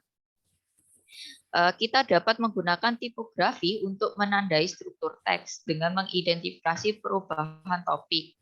Dan kita dapat menandai kata, frasa, serta ide penting dengan membuat mereka terlihat berbeda dari teks sekitarnya. Nah, mari kita periksa bagaimana kita dapat menggunakan judul, tata letak, dan variasi tipografi untuk memberi sinyal kepada pembelajar. Stop dulu. Di sini sinyal itu artinya apa? Sinyal itu Prof, kode seperti itu, kode penting, kode penting rangsangan seperti itu mengenai materi yang Tanda, ya, sinyal. Ya. iya, tanda Ya. kode. Untuk mempermudah itu seperti tanda-tanda, contohnya strukturnya, eksplisit sinyal ini ya. Sinyal yang nyata itu misalnya list ya. List ini contohnya the following item are essential for a week long class trip dan seterusnya. Terus human has 5 senses. First is titik-titik apa. Signaling words itu kalau tanda-tanda kata-kata per second ya, etc. Ya, per 1, 2, 3 dan seterusnya. Ya, terus. Iya, Prof. Terus comparison or contrast. Mana? Perbandingan atau kontras. Maaf, sebentar. Ini penting loh dalam menulis itu, menulis perangkat dan menarik itu. Ya, perbandingan atau kontras itu sebagai contoh di sini itu adalah kepemilikan tunggal adalah bisnis yang dimiliki oleh satu individu dan biasanya dikelola oleh pemiliknya. Sebaliknya, sebuah perusahaan dimiliki oleh beberapa sehingga beberapa ribu individu dan didirikan di bawah hukum salah satu dari 50 negara bagian. Nah, kata sinyal di sini itu maksudnya kita membandingkan satu dengan hal yang lain. Contohnya menggunakan kata tetapi, sebagai perbandingan, bagaimanapun, sementara, untuk membedakan, sebuah pembeda, seperti itu. Jadi kita membandingkan sesuatu dengan sesuatu yang lain. Seperti itu.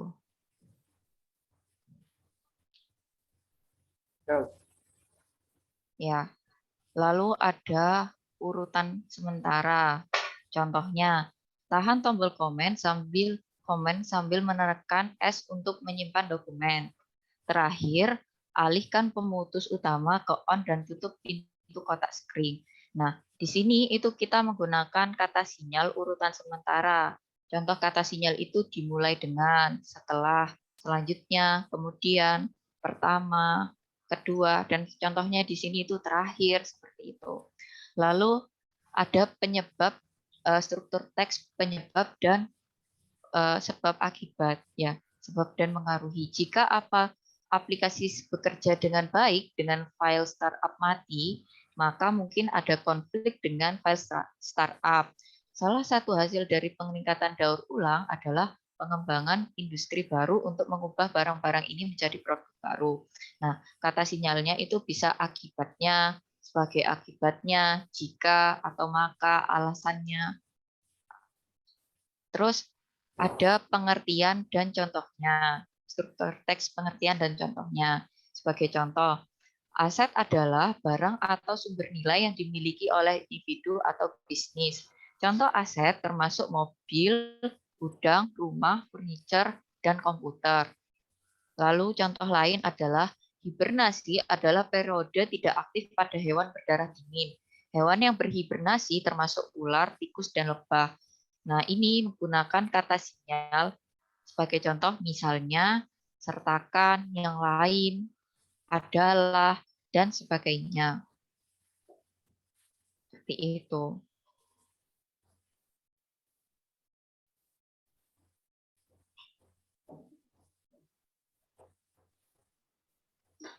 Nah, selanjutnya adalah judul. Penulis menggunakan judul untuk menandakan perubahan topik dan untuk memberikan gambaran kepada pembelajar tentang bagaimana materi diatur. Penggunaan heading untuk menandakan perubahan topik sangat menonjol, bahkan dalam dokumen elektronik.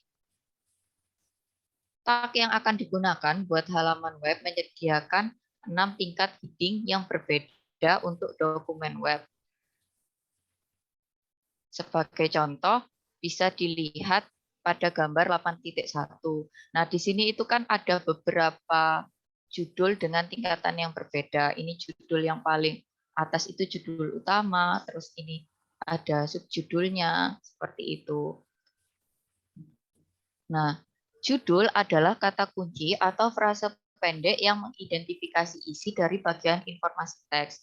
Judul dapat menekankan baik organisasi topik yang berurutan atau organisasi hierarkis.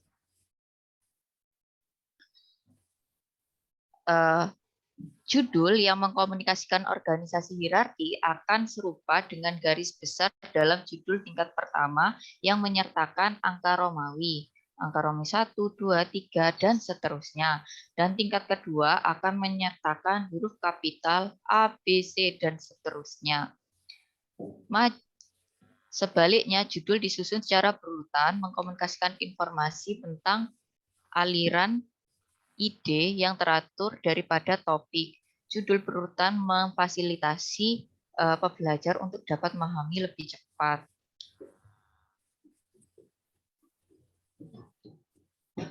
Selanjutnya, menggunakan judul sebagai sinyal pencarian. Judul hierarkis itu membantu peserta didik membangun pemahaman yang lebih baik dari teks. Pilihan gaya heading Anda tergantung pada hasil yang diinginkan dari pembelajaran dan penggunaan materi saat ini dan di masa depan. Misalnya, jika tujuan utama teks adalah pembelajaran, maka struktur heading hierarkis akan lebih baik. Namun, jika kursus Anda difokuskan pada tugas seperti mengajar Excel dan peserta didik mungkin diharapkan untuk menggunakan materi cetak sebagai referensi, maka judul organisasi berurutan akan lebih tepat. Nah, kami telah mengumpulkan bahwa sebagian besar bahan ajar membutuhkan 2 atau 3 tingkat judul. Tingkat judul sesuai dengan tingkat yang berbeda dalam kerangka yang kemungkin Anda gunakan untuk menulis makalah. Misalnya, judul tingkat pertama akan sesuai dengan poin yang terdaftar sebagai angka Romawi 1, 2, 3, dan seterusnya. Judul tingkat kedua akan sesuai dengan titik A, B, dan C di bawah masing-masing judul angka Romawi. Judul tingkat ketiga akan sesuai dengan poin di bawah poin 1, 2, dan 3 di bawah judul A, B, dan C.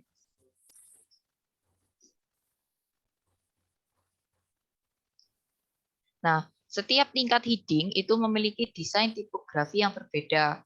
Misalnya dalam draft awal manuskrip buku ini, judul tingkat pertama itu kan dicetak dengan huruf tebal 18 titik dan dipusatkan pada baris dengan setiap kata menggunakan huruf kapital. Judul tingkat kedua diratakan ke kiri, yaitu rata dengan margin kiri. Dan dalam tipe huruf tebal 14 poin dengan setiap kata dikapitalisasikan. Terakhir, judul tingkat ketiga diidentasi dengan hanya kata pertama yang dikapitalisasi dan dicetak dengan huruf tebal. Gaya ini mirip dengan yang ditentukan oleh manual publikasi dari American Psychology Association atau APA tahun 2010 untuk menulis artikel dan bekerja dengan baik untuk manuskrip atau dokumen yang diterbitkan desktop. Lalu, setelah itu ada yang namanya layout atau tata letak. seorang desainer itu juga dapat menggunakan layout halaman untuk menandai struktur informasi. Misalnya, Anda dapat membagi halaman menjadi spasi vertikal dan spasi horizontal, yang oleh desainer grafis disebut sebagai ruang putih. Dengan menambah jumlah baris atau titik antara heading dan paragraf sebelumnya dan berikutnya, Anda dapat menekankan heading. Jika seorang desainer grafis mendesain materi Anda mungkin ingin bertemu dengan orang ini sebelum Anda mulai mengembangkan materi Anda dan meminta masukannya tentang desain tersebut. Lalu yang selanjutnya adalah variasi memberi sinyal skema teks dengan variasi tipografi. Nah, cara lain untuk menandakan struktur informasi adalah dengan memvariasikan jenis, menambahkan huruf tebal miring, atau merubah ukuran jenis untuk membuat variasi dalam pola halaman. Karena penasaran, mata manusia tertarik pada perbedaan ini. Untuk merancang judul bahan halaman, untuk merancang judul bahan ajar, kami menyarankan Anda untuk memulai dengan tujuan bagian. Seringkali tujuan dapat berfungsi sebagai judul tingkat pertama. Namun, kami tidak menyarankan penggunaan pernyataan objektif sebagai judul. Alih-alih, kami menyarankan kata kunci atau frasa pendek yang menjelaskan fokus tujuan. Judul tingkat kedua akan menandakan ide atau langkah utama yang diperlukan untuk mencapai tujuan. Untuk konten yang kompleks, Anda mungkin juga ingin menambahkan judul tingkat ketiga yang mengidentifikasi ide, tugas, atau konsep tertentu dalam unit. Selanjutnya, Anda perlu memilih gaya tipografi yang menandakan judul. Judul tingkat kedua akan sesuai dengan titik A, B, dan C di bawah masing-masing judul angka Romawi. Judul tingkat ketiga akan sesuai dengan poin di bawah poin 1, 2, dan 3 di bawah judul A, B, dan C. Jadi, variasi tipe digunakan untuk menandakan kata-kata penting dan informasi baru. Nah, ada 3 faktor yang perlu dipertimbangkan ketika menggunakan variasi tipografi. Yang pertama adalah 1. Menggunakan terlalu banyak variasi pada halaman dapat membuat pembaca kewalahan, sehingga sulit untuk menentukan apa yang penting.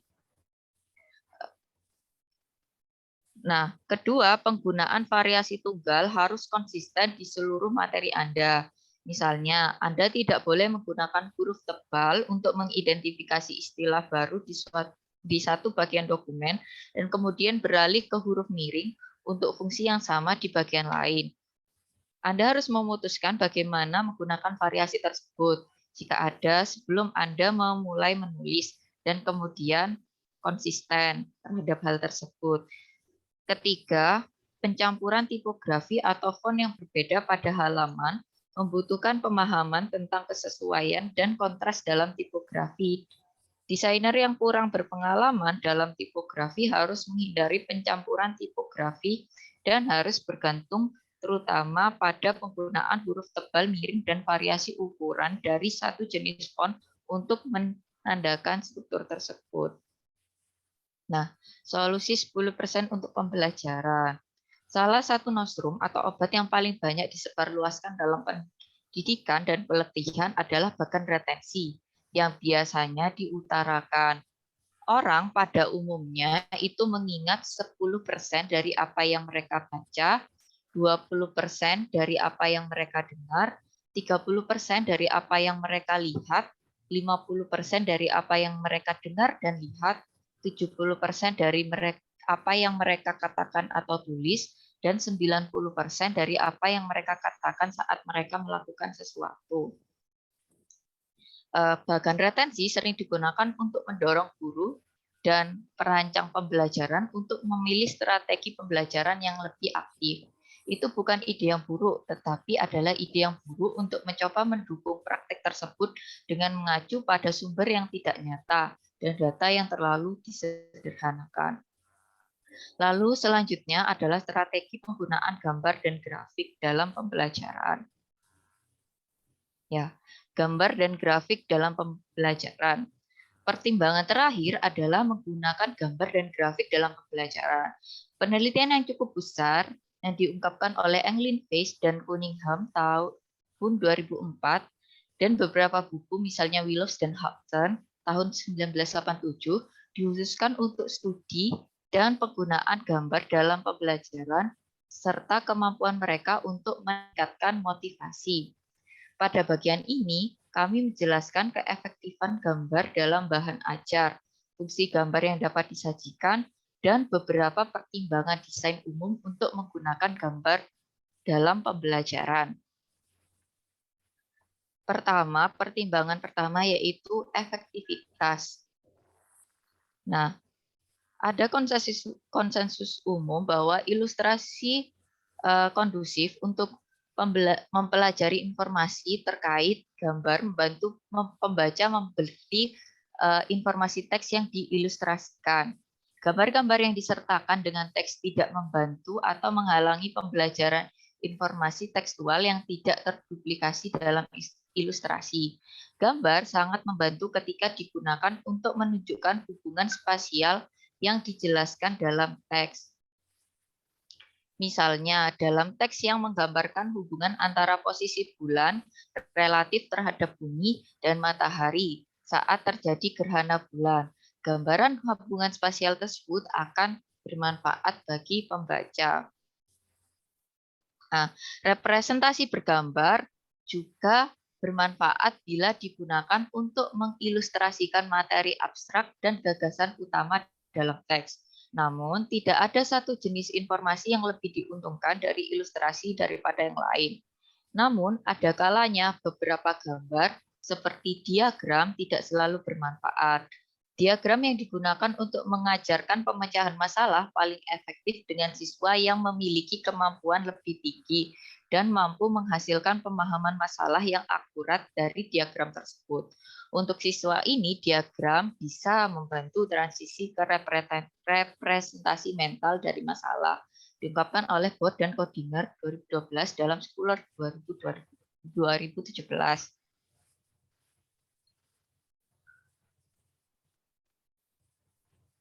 Demikian pula Moreno Osgood dan Rislen tahun 2011 menunjukkan bahwa diagram yang tidak tepat dapat membahayakan pemecahan masalah.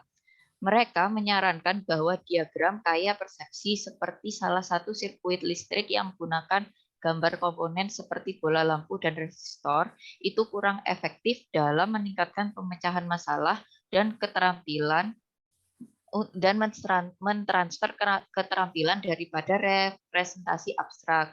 Seperti pada gambar 8.2, yaitu ada yang sebelah kiri itu adalah diagram konkret dan diagram abstrak.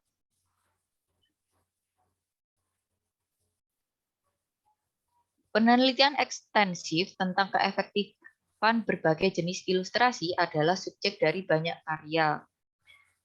Dwyer misalnya tahun 1970-1972. Serangkaian studinya berfokus pada penggunaan foto, gambar realistis, dan gambar garis sederhana dalam pengajaran.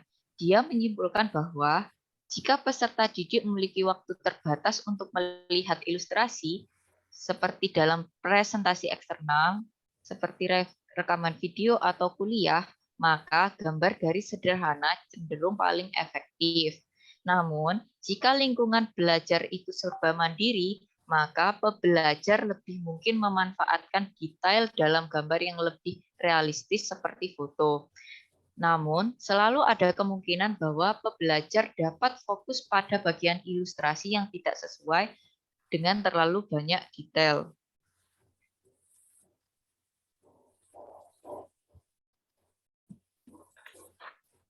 Hanya menempatkan ilustrasi dalam instruksi bagaimanapun tidak menjamin bahwa pelajar akan memeriksa ilustrasi dan mendapatkan keuntungan apapun.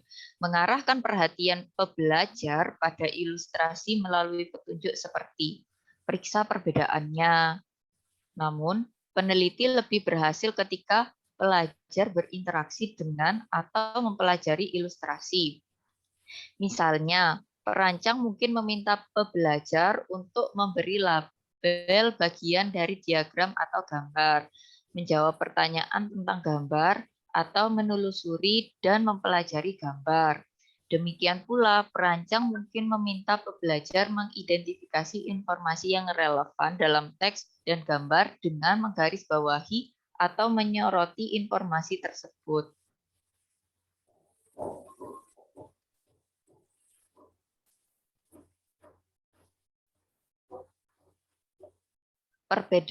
Yang selanjutnya adalah sinyal grafis. Berbeda dengan sinyal tipografi, sinyal grafis ditambahkan ke gambar untuk menyoroti informasi penting. Terdapat 6 bentuk sinyal grafis yang berbeda telah diidentifikasi oleh Schneider, Dirna et al. 2018. Yang pertama adalah gesturing, yang berbentuk panah atau penunjuk oleh agen pedagogis atau guru. Misalnya panah pada gambar 8.5 ini yang digunakan untuk menggunakan arah rotasi, seperti contoh di samping ini. Terus yang kedua adalah label, yang digunakan untuk mengidentifikasi komponen dari ilustrasi atau animasi.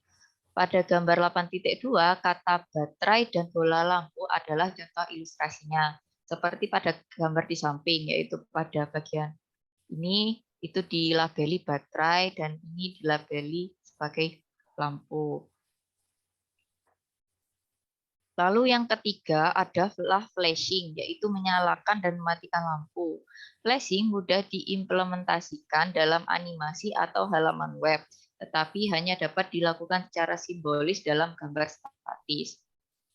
Yang keempat adalah sorotan, di mana area tertentu dari suatu gambar disorot dari semua area lainnya berwarna abu-abu, seperti pada gambar 8.3 ini. Nah, ini kan ada sorotan berwarna putih. Penelitian awal menemukan bahwa sorotan atau iris sama efektifnya dengan memperbesar area diungkapkan oleh Card tahun 1983. Yang kelima adalah pengelolaan grafis, yang mirip pengelolaan grafis tingkat awal. Kategori keenam adalah campuran dari 2 atau lebih sinyal.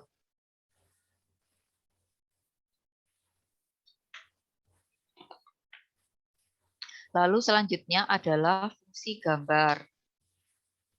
Levin tahun 1981 telah mengidentifikasi bahwa terdapat 5 fungsi pembelajaran berbeda yang dapat dilakukan gambar dalam teks. Dia juga menyarankan bahwa fungsi-fungsi ini tidak sama dalam efeknya pada pembelajaran. Berikut adalah ringkasan kategorinya dengan contoh bagaimana Anda dapat menggunakan masing-masing kategori dalam merancang bahan pembelajaran. Pertama, yaitu fungsi gambar sebagai dekorasi. Gambar di awal bab seringkali tidak memiliki tujuan selain untuk mendekorasi dan memberi tanda bahwa bab baru akan segera dimulai. Sebagai contoh, lihat gambar 8.4.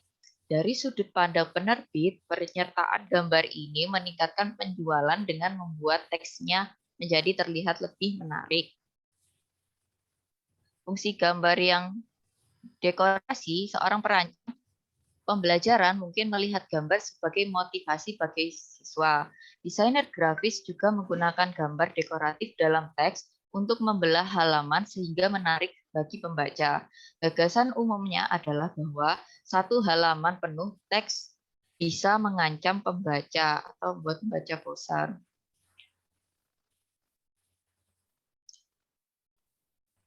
Gambar dekoratif tidak memiliki hubungan langsung dengan informasi teks. Namun terdapat peringatan tentang penggunaan gambar dekoratif karena terdapat beberapa penelitian menemukan bahwa gambar dekoratif dapat mengganggu pembelajaran. Danielson, Squart, dan Lippmann 2015 dalam Ray 2012. Sedangkan yang lain menyimpulkan bahwa tidak ada efek pada pembelajaran. Fungsi gambar yang kedua yaitu sebagai representasi. Ketika sebuah gambar digunakan untuk mewakili orang, alat, benda, atau peristiwa dalam teks atau media lain, itu dapat diklasifikasikan sebagai representasional. Gambar-gambar tersebut mengilustrasikan sebagian besar informasi tekstual yang penting. Sebagai contoh, gambar 8.5. Jadi gambar ini merepresentasikan dari teks yang ada. Misalnya seorang desainer mungkin menggunakan 2 gambar dalam bagian sains untuk menggambarkan perbedaan antara rotasi dan revolusi planet. Ya. Ini memang fungsi gambar ini penting sekali. Ini dalam rangka Anda menulis perangkat pembelajaran, kan ada gambar-gambarnya juga. Ya. Jadi penting sekali fungsi gambar itu, ya, yaitu ada sebagai dekorasi, ada sebagai representasi, dan sebagainya, ya. Contohnya juga ada, dan saya kira ini contoh-contoh ini akan dibicarakan minggu depan, ya. Oh. Ini maksudnya habis diteruskan minggu depan kurang sedikit ini, yaitu tentang gambar-gambar.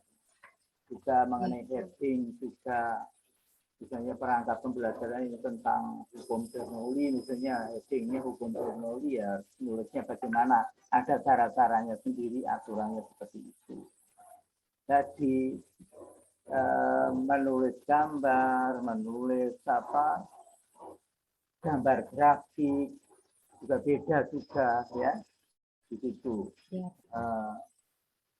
Maka ini terusnya akan kita kaji bersama minggu depan. Tinggal sedikit ini, ya, tinggal sedikit,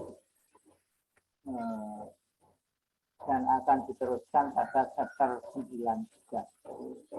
Awalnya nanti Saudara Indah ini meneruskan ini, tanda-tanda ini, sinyal-sinyal ini semua, mungkin 15 menit atau apa itu, terus diteruskan oleh saudara siapa? Chapter 9. Aprilia, Prof. Bu April. Aprilia, chapter 9. Saya kira waktunya sudah habis, ya, ini bulan puasa atau ini, ya.